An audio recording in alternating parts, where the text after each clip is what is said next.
Good afternoon, everyone. Well, it's not afternoon, it's night. But for my artifact, I chose the Malaya ration card that was issued by the British colonial government during the Malayan emergency in the 1950s. The ration card was used by ordinary people living in British controlled Malaya, which is now known as Malaysia. And it seems to just be a small piece of paper, but it does actually tell a story about the war and everybody's everyday life and colloquialism at that time. And the ration card represents the collapse of European empires after World War II, because it came from a time when Britain was struggling to maintain control over one of its colonies. After World War II, many colonies began many colonies around the world began demanding independence. And in Malaya, there was a communist insurgency known as the Malayan Emergency, and it lasted roughly from 1948 to 1960-ish.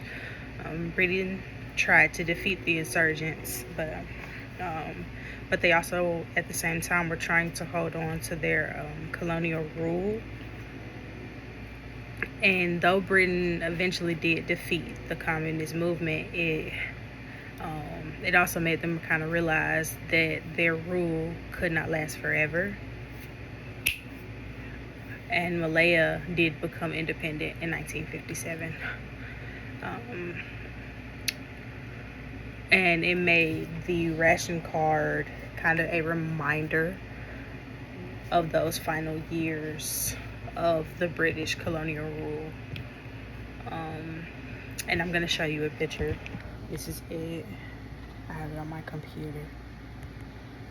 I don't know how to swap my thing, so I'm just going to turn this like this. This is a Malayan ration card. And it just basically showed how many rations they get with rice, flour, sugar, salt, and other things that they might have rationed at that time. And it was a control tactic as well. And the Cold War also played a major role in the story of the ration card. Britain believed that if the communist insurgency succeeded, that South Asia might fall under the communist influence. And because of that fear, the conflict became a larger part of their rivalry between the Western powers and the communist countries. And even though the Soviet Union was not directly in Malaysia fighting, or Malaya at the time, fighting, that fear did shape how Britain handled it, and the decisions that they made.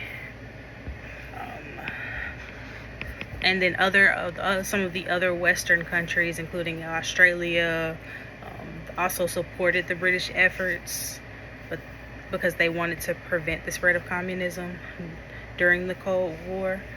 But I did find it interesting how this little card, which seems so similar to kind of how our administration is trying to handle our EBT cards now. Well, not ours, but how they're trying to ration what you can and can't buy with the EBT cards. It kind of reminds me a lot of that, because it did affect ordinary people's daily lives. Family had to always, like, if you left out of the house and you did not have this card, and you didn't eat Your kids might be hungry, and if you've already gotten supplies but you're kind of still hungry, or it wasn't enough food, you couldn't just simply go buy things that you needed. Um,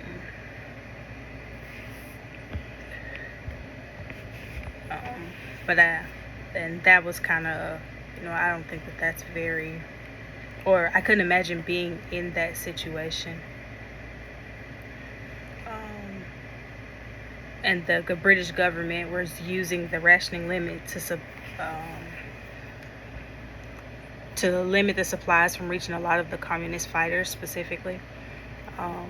And the civilians were also really, really affected. And I chose this artifact, because of that. And it also tells us so much about how life was for the civilians and the immigrants and all of the people who were rebelling at that time. And that it wasn't just a lot of times we hear so much about Britain and the people in power, and a lot of times we forget about those ordinary people who suffered during that time.